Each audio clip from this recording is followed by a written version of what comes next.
안녕하세요, 메스입니다. 오늘은 전산회계라는 자격증을 따고는 싶은데 시작을 어떻게 해야 되는지 모르겠는 분들을 위한 영상을 준비해 보았습니다. 전산회계 1급 기준으로 가기는 할 거예요. 이 교재가 회계 1급 교재거든요. 자, 그럼 시험 안내 및 출제 유형을 보겠습니다. 전산세무회계라는 커다란 종목 안에 전산회계 2급, 1급, 세무 2급, 1급, 물론 위로 올라갈수록 난이도도 높아지고 어려워집니다. 근데 회계를 처음 공부하시는 분들 중에 나 빨리 따야겠어 해서 급한 마음에 이게 제일 좋은 자격증이야? 그럼 이거부터 따지 뭐 하고 시작하시는 분들이 계신데 절대 불가능한 일입니다. 회계는 밑에서부터 한 단계씩 올라가시는 걸 추천해요. 아마 회계 강의를 하는 모든 선생님들은 그렇게 말씀하실 거예요. 그렇게 해야 돼요. 이것만 해서 주장창 몇 년 떨어지고 하느니 여기서부터 올라가는 게 훨씬 사실은 빨라요. 제가 보니까 고등학생이라면 반드시 여기부터 시작해야 되더라 라는 데이터가 쌓여 있고요. 성인분들이시라면 여기부터 시작해도 되더라 예요. 해보니까 그렇더라고요. 그러면 회계 2급은 어떤 내용이 들어있나요? 해볼게요. 회계시험은 이론을 붙어야 실기를 칠 자격이 된다 뭐 이런 건 없고요. 하루에 1시간 동안, 여기는 1시간, 여기는 1시간 반 이렇게 시험 시간이 주어지는데 1시간 안에 이론 시험과 실무 시험을 동시에 봅니다. 그리고 점수도 통합해서 100점이에요. 100점 중에 이론에 30점, 실무에 70점 이렇게 나뉘어져 있고 이론에서 예를 들어서 뭐 한 10점 정도를 맞았다면 여기서 60점만 맞아줘도 70점 이상이면 합격이거든요. 그렇게 되면 합격하는 겁니다. 시험지를 줄 때도 이론 시험지와 실무 시험지를 한 묶음으로 줘요. 그럼 누구는 이론부터 시험 치고 누구는 실무부터 시험 치고 뭐 그렇습니다. 이론은 뭘로 구성되어 있냐? 회계 원리라고 해서 재무회계가 들어있어요. 그다음 실무는 그 내용들을 바탕으로 거래처도 등록하고 잘못된 자료도 수정하고 그리고 거래 자료 입력이 있는데 여기가 비중이 제일 높죠. 그러니까 사실상 전산회계 세무가 되면서 거래가 발생했을 때 입력만 잘해 놓으면 장부로 자동으로 날아가거든요. 그래서 여기가 제일 중요한 거예요. 비중도 제일 높고. 근데 이거는 여기서 어떻게 입력하느냐라는 기능적인 방법은 금방 익히세요. 어렵지 않거든요. 그런데 어떤 내용을 입력할 것인가 라는 건 여기서 내공이 쌓여야 돼요. 그게 제일 어렵습니다. 자, 그리고 마지막에는 조회라던가 결산 이런 부분도 포함되어 있어요. 여긴 전부 재무회계의 내용이 들어있고 그럼 여기서 회계 1급이 되면서 어떻게 되냐면 원가회계와 부가세, 세법이 포함됩니다. 추가로 전산회계 2급은 상기업이에요. 상기업이 기준이라서 상품을 사와서 상품 매출을 하는 기준이고 회계 1급은 원재료를 사와서 제품으로 생산해서 제품 매출을 하는 기업이 기준이에요. 그래서 원재료라는 재고 자산이 제품으로 변환하기까지 회사 내에서 계정이 많이 늘어나고 원가라는 개념도 학습하셔야 됩니다. 이렇게 되고요. 부가세법을 포함해서 회계 1급이 돼요. 내가 나중에 가서 창업을 하든지 아니면 아주 작은 회사를 들어가도 부가세를 버리고는 안 되죠. 네. 그리고 세무 2급으로 가면서 원천제세라는 부분이 추가되는데 원천제세는 소득세예요. 그러니까 급여계산, 뭐 퇴직자 처리, 연말정산 이런 부분이 들어있는데 급여를 받아보신 분들이라면 연말정산을 좀 해봤기 때문에 나한테 해당된 것만 연말정산을 받더라도 일단 들어본 게 있기 때문에 여기가 좀 강하세요.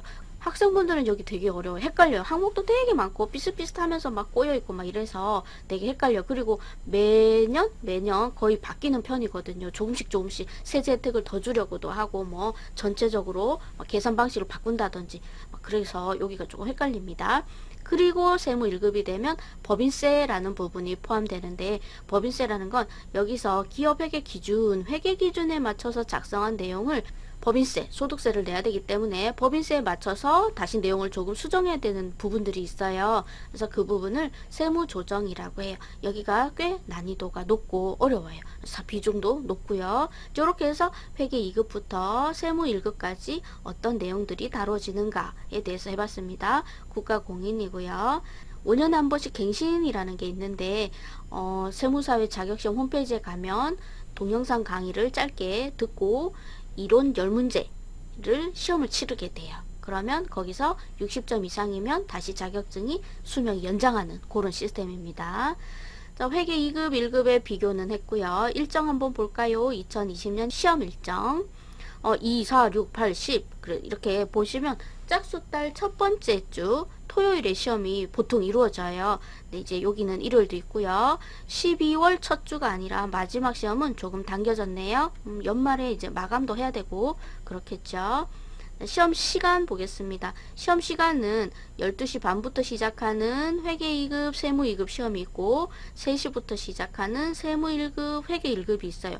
그러면 이게 무슨 뜻도 되냐면 시험을 요렇게 두 개를 동시에 봐도 되고 또는 요렇게 두 개 아니면 요렇게 두 개를 동시에 봐도 된다는 뜻이죠.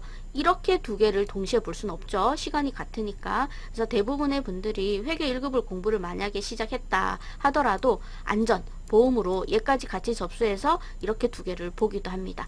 또는 이걸 공부해서 한번 떨어져서 다시 공부를 시작할 때 어차피 했던 공부 다시 하니까 얘를 공부를 같이 시작해서 다음엔 요렇게 두 개를 보시기도 하고 뭐 그렇습니다. 괜찮습니다. 그렇게 보셔도 돼요. 회계 2급이 취득되어 있는 상태여야 1급을 볼 수 있어. 뭐 이런 조건은 없습니다. 자, 시험 방법은 이론 30점, 실무 70점이라고 했잖아요. 어떤 학생들이 이렇게 물어보는 거예요.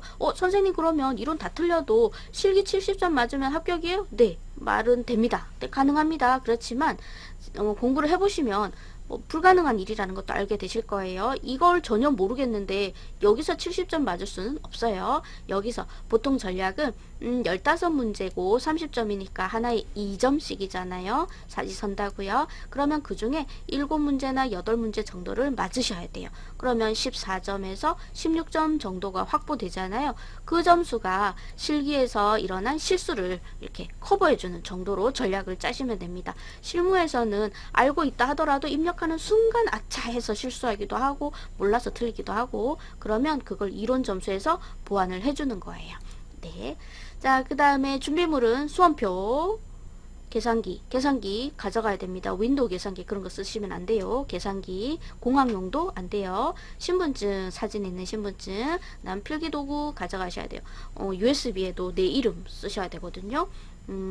그 다음에 합격 기준은 이거 두 개 합쳐서 70점 이상이면 된다. 그럼 어떻게 하냐면 시험 시작을 하면 누구는 이론부터 풀고 누구는 실무부터 푼다 그랬잖아요. 그럼 저는 실무부터 풀이 하시는 걸 왕추천하죠. 왜냐하면 실무 풀다가 시간이 너무 없어지면 이론은 사지선다니까 찍을 수라도 있잖아요. 근데 실기는 절대로 찍을 수가 없죠. 근데 어느 거래처에 어느 몇 월 며칠 외상 매출금 잔액이 얼마인가요? 그거 어떻게 찍어요? 그죠? 그래서 실무를 먼저 보시고 이론은 시간 되는 대로 어려운 건 빨리빨리 버리고 쉬운 것부터 풀고 그렇게 전략적으로 공부를 하시는 거예요. 자, 이번에는 그러면 프로그램은 어떻게 다운받고 또 프로그램만 있어서는 안 되거든요. 이제 연습 문제를 풀이할 자료, 그걸 백데이터라고 하는데 그 백데이터는 어떻게 받나요? 라는 걸 해볼게요. 물론 여러분들이 수험서를 사시면 거기에도 출판사 홈페이지로 가서 자료실에 가서 뭐를 받아서 압축을 푸세요. 이런 도움말이 있을 거예요. 그런데 저는 지금 그런 책이 없는 상태에서 한국세무사회 자격시험이라는 홈페이지에서 제공하는 자료만으로 어떻게 할 수 있나 라는 걸 설명드리도록 하겠습니다. 프로그램도 설치할 수 있고요. 기출문제도 받을 수 있는데 얘는 그냥 바로 받을 수 있지만 기출문제는 회원가입해서 로그인해야지 됩니다. 그럼 홈페이지로 한번 가보겠습니다. 자, 사이트 찾아갈까요? 한국세무사회 가시면 안되고 자격시험 가셔야 돼요. 한국세무사회 자격시험 들어가서 회원가입 하세요. 어차피 백데이터 받으려면 회원 로그인 하셔야 되니까 하단으로 내려가시면 여기가 프로그램, 여기가 기출문제. 자, 클릭할게요. 클릭하시면 전 지금 크롬이라는 웹 브라우저를 실행하고 있기 때문에 왼쪽 하단에 자동으로 받아져요. 다운로드라는 폴더에 자동으로 받아집니다. 다 받아서 폴더 열기. 네, 이렇게 받아져 있고요. 여기 기출문제 받아서 저장해 두었습니다. 한번 들어가 볼게요. 기출문제 어떻게 받는지. 기출문제 다운로드 들어가시면 이렇게 회차별로 문제가 있고요. 회계 1급 받아 볼게요. 회계 2급부터 받으셔도 상관없죠. 회계 1급 누르시고 하단에 첨부 파일 올라와 있는 거 누르시면 또 다운로드라는 폴더에 자동으로 저장될 거예요. 전 미리 받아놔서 아마 두 개가 되고 있겠죠? 네. 요게 프로그램이고 요게 기출문제입니다. 프로그램은 exe 파일이라 바로 더블 클릭만 하시면 설치 시작해요. 그 다음 얘는 압축 폴더를 만들어서 푸셔야 됩니다. 자, 프로그램 파일 더블 클릭해 보겠습니다.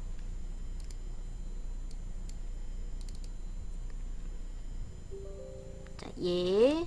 긍정적인 대답 하시면 돼요. 아니요 옆에 있는 긍정적인 대답 취소 또는 아니요 옆에 거 가운데 거 여기 누르시면 됩니다. 근데 저는 지금 설치가 되어 있기 때문에 여기 설치를 해 두었기 때문에 이렇게 물어보는 거예요. 그렇지 않으면 바로 설치 약관에 동의하시겠습니까? 라고 하면서 여기만 계속 눌러주시면 됩니다. 저는 취소할게요. 그렇게 설치가 끝나면 이런 화면이 나타나게 돼요. 여기까지 똑같이 보여요. 확인. 설치가 끝나면 바탕화면에 이렇게 아이콘이 생겨요. 처음엔 이걸 설치하시고 나서 더블 클릭해 보시겠죠. 뭔 일이 일어나는지. 자, 이렇게 프로그램이 실행은 됐지만 껍데기만 있는 거예요. 아직도 문제풀이할 백데이터 자료가 하나도 없는 상태이기 때문에 이대로는 아무것도 할 수 없어요. 자, 이건 일단 닫아 놓고 기출문제 받은 거 압축 불러 갈게요. 요게 기출문제죠. 요건 하나 지울게요. 두 개 받으셨어요. 자, 요게 기출문제니까 폴더 만들어서 압축 푸는 걸로 가시는 걸 추천합니다. 그래야 회차별로 섞이지 않고 따로따로 모이게 되죠. 들어가 볼게요. 지금 우리는 기출문제를 다운받았기 때문에 이런 한글 파일이 있는데 실제로 시험장에 가서 USB를 꽂으면 USB 말씀 잠깐 드릴게요. USB는 이렇게 신용카드처럼 생긴 USB예요. 그럼 거기에다가 수험번호, 이름 이런 거 쓰겠죠. 그래서 필기도구 가져가시는 거예요. 시험지를 풀 때도 필요하겠지만 그럼 거기에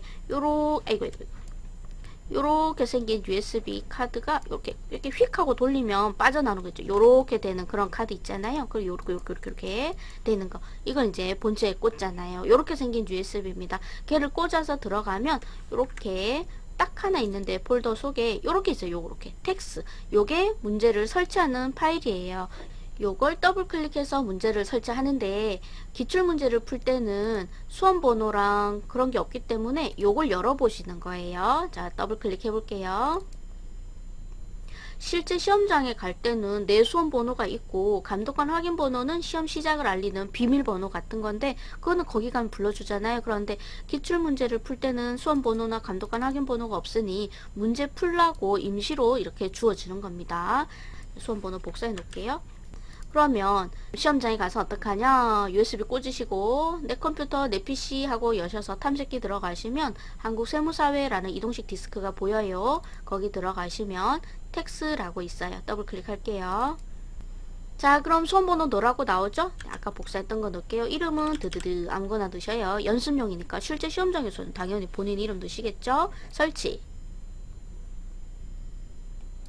자, 그러면 회계 1급 수험번호 맞나요? 하시고 이제는 시험지를 나눠줘요. 종이로 된 시험지를 줍니다. 계산도 해야 되고 그러니까. 그리고 그 시험지는 집에 갈 때 가지고 갑니다. 수험생이 시험지는 가지고 갑니다.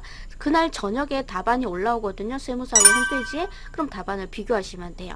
자, A형인지 B형인지 찍으시면 돼요. 시험지에 나와 있으니까. 그런데 또 어떤 분들이 계셨냐면 기출문제 풀이를 하면서 늘 그냥 A형으로 풀어보다 보니까 시험장에 가셔서도 습관적으로 A형을 눌러버린 거예요. 모르고 인지하지 못하고 시험지 B형이었는데 그렇게 되면 어떻게 되냐면 실기 70점치는 모두 같아요. 근데 이론이 좀 다릅니다. 그러니까 문제 순서가. 그래서 의도치 않은 감점을 받을 수 있는 거죠. 네, 실제 시험지 받았을 때 A형인지 B형인지 찍으시고요. 감독관 확인 번호는 시험 시작이 되면 그때 알려줘요. 말로 해주거나 칠판에 써주거나 그렇게 됩니다. 감독관 확인 번호가 2613이었어요. 그래서 2613을 알려준다는 건 자, 이제 시험 시작하셔도 됩니다 라는 뜻이에요. 로그인. 자, 프로그램을 설치해서 더블 클릭해서 여는 거랑 기출문제에서 텍스를 더블 클릭해서 여는 거랑 좀 다른데요. 뭐가 다르냐면 여기가 달라요. 여기 2단추가 없어요. 뭐가? 연습용 프로그램으로 들어가면 이거는 출판사에서 제공하는 자료를 설치했다든지 하면 요리 들어가도 되거든요. 그렇게 하면 뭐가 유리해지냐면 회사 자료가 잔뜩 떠요. 여러 개가 연습문제, 뭐 기출문제하고 수십 개의 파일을 동시에 설치해서 문제풀이를 빠르고 편리하게 풀 수 있게 해주는 거고, 우린 지금 세무사회 홈페이지에서 기출문제 1개 받았기 때문에 그 회사 하나의 자료만 있는 거거든요. 대신에 실제 시험장에서처럼 할 수 있게, 연습할 수 있게 요 단추까지 제공된다. 다시 프로그램을 설치해서 출판사 자료를 받아서 보면 여러 개의 회사를 동시에 풀 수는 있지만 이건 없습니다. 그런데 세무사회 홈페이지에서 받아서 설치하면 하나의 회사밖에 풀 수 없긴 하지만 실제 시험장처럼 이런 단추를 연습해 볼 수 있다. 그래서 평소에는 책에서 제공하는 연습문제, 뭐 모의고사, 기출문제를 쭈루룩 하고 여러 개 회사를 풀다가 시험 치러 가기 전에는 기출문제를 받아서 이 단추를 한 번쯤은, 최소한 한 번쯤은 보고 가셔야 됩니다. 물론 이 영상을 보셨으면 이렇게 전체적으로 그냥 가늠하실 수도 있겠지만, 자, 그러면 어떻게 보냐. 일단 이론 시험 먼저 보시라 그랬잖아요. 기초정보관리, 입력, 조회 뭐 이런 식으로 합니다. 결산도 하고. 그래서 전체적으로 70점 어치인 실무시험 먼저 보시고 나서 그리고 이론 시험을 풀어요. 종이에다가 풀죠. 그래서 다 풀었다라고 하면 이론 문제 답안 작성하고 눌러요. 여기에 이론 문제 답안 작성하는 거 1번에 뭐 2번에 뭐 모르면 이렇게 정 바쁘면 이렇게 기둥을 세우고 오는 거죠. 뭐 어쩔 수 없어. 그죠? 자, 할 수 없죠. 뭐 어떻게 해요? 비워놓고 오면 아깝잖아요. 혹시 모르니까. 그리고 실기시험에 보면 조회하는 문제가 있어요. 어느 회사 몇 월 며칠 외상매출금 잔액이 얼마인가요? 하고 조회를 하면 그거는 입력할 수가 없는 거니까, 입력은 하면 여기 메뉴 들어가서 뭐 이렇게 다 타이핑 치거든요. 입력하면 거기에 딱 같이 저장이 되는데, 조회 문제는 여기다가 답을 넣는 거예요. 100만 원이던데요. 뭐 이렇게 입력을 하고 답을 다다닥 달고 나서 요 화면에 닫기. 자, 이론 답안이 다 작성되면 마지막에 여기까지는 C 드라이브의 작업이 되는 거예요. 그럼 그 내용을 USB에 담아서 제출하는 거니까 요거까지 누르셔야 됩니다. 이거 안 누르면 0점 됩니다. 그리고 몇 번씩 눌러도 괜찮습니다. 어머, 답을 바꿔서 썼어요. 그럼 여기 가서 고치고 여기 가서 또 저장하고. 네, 여러 번 저장하셔도 괜찮아요. 시간 안에 해당되기만 한다면 60분 안에요. 그 다음에 중요한 게 있어요. 메뉴를 열어서, 예를 들어서 메뉴를 클릭해서 열었어요. 작업을 따다닥 하고 나오실 때는 ESC 키 누르시는 걸 왕 추천합니다. ESC. 여기 눌러도 되고 여기 눌러도 되는데, 문제는 이거 누르는 습관, 여기 누르는 습관이 붙어버리면 이런 메뉴는 괜찮은데 이 메인 메뉴까지 눌러버리는 경우가 있어요. 실제로 발생한 일입니다. 이렇게 눌러서 지금은 종료하시겠습니까? 하고 물었는데, 그때 그분은 한 10년 전 이야기이긴 한데 이게 없었는지 아무튼 이해를 하셨는지 메인 메뉴까지 닫아버린 거예요.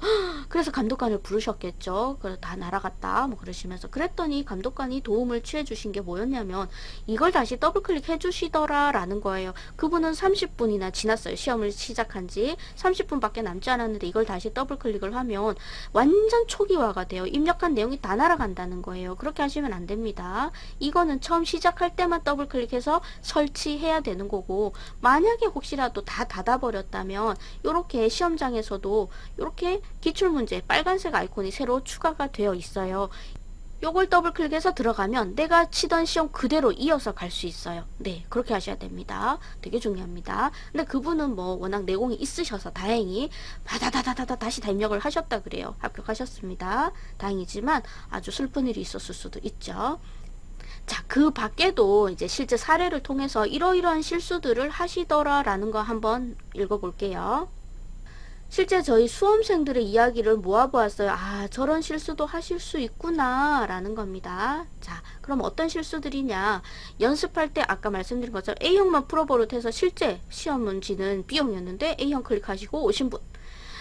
여긴 좀 더 배워야 되긴 하는데, 부가세법에서는 공급가액과 세액이 있는데 세액을 물었는데 그 공급가액을 적고 오신 거예요. 공 하나가 다른 거죠. 그분은 답안 발표가 났을 때도 못해놨나 봐 그렇게 생각하셨대요. 요런 거 잘 보셔야 된다는 거, 글씨 당연한 얘기죠 뭐. 자, 그 다음에 이것도 프로그램 배우시면서 하시는 건데 뭐 중요한 기능을 잊어버리시는 분. 그다음 이거요. 양쪽 뭐 차변과 대변 입력하는 뭐 그런 회계상 그런 원리가 있는데 그게 오류가 났다고 메시지가 뜨더래요. 그럼 그 문제 하나 버려야 됩니다. 그걸 찾으러 가겠다고 후진해서 쭉 다시 거꾸로 돌아가다가 이론도 풀지도 못했는데 5분 남았습니다 라고 하시더래요. 그래 이론 다 찍었겠죠. 다다다닥. 아 하필 68점. 이것도 싫어합니다. 너무 안타깝습니다. 만약에 대차착이 났다 하더라도 시간을 보면서 찾으러 갈 건가 버릴 건가를 하셔야 됩니다. 다 풀고 다시 찾으러 가셨어도 좋았겠죠. 그리고 회계시험은 예를 들어서 평상시에 일어난 어떤 거래를 잘못 입력했다. 그러면 어떤 자료에 영향을 끼치거든요. 그렇다 하더라도 기말에서 해야 할 작업을 제대로 하고 오셨다면 그 문제는 맞는 걸로 해요. 근데 다른 시험은 만약에 앞선 선행 작업에서 틀렸어? 그럼 그 뒤에 있는 문제들도 다 틀리는 그런 자격증도 있기도 합니다만 회계시험은 그렇지 않아요. 괜찮습니다. 버리세요. 시간이 모자라다면. 그 다음 이건 진짜 일어난 일입니다. 시험지는 양면입니다. 시험지를 받아서 제일 먼저 하실 일은 시험지 모든 페이지가 인쇄에 오류는 없는지 다 확인하시는 거죠. 근데 그걸 확인하셨는지 어쨌는지 양면인데 단면으로만 풀고 오셨다는 거예요. 있을 수 있는 일인가 싶지만 그럴 수 있습니다. 특히 실무는 이론은 그렇지 않죠. 문제 번호대로 객관식 답안을 달아야 되니까 안 풀었다는 게 티가 나지만 실기는 그렇지 않거든요. 정신없이 푹 빠져서 풀다 보면 양면인데 단면으로 풀고 한 분 아닙니다. 여러 명이었습니다. 단면으로 풀고 오셨다는. 그 다음에 시험 시간 이것도 여러 명이에요. 시험이 12시 30분이었는데 3시인 줄 알고 가셨다. 또는 토요일 시험인데 일요일인 줄 알고 가셨다. 다 전화 연락 받은 내용들입니다. 네. 자 이렇게 해서 시험 안내 및 출제 유형 그리고 프로그램은 어떻게 다운받고 설치하는지 그다음 문제는 또 어떻게 받아서 설치하는지 한번 전체적으로 훑어보았습니다. 네 오늘 영상은 여기까지고요. 다음 시간에 더 좋은 영상으로 돌아오도록 하겠습니다. 감사합니다.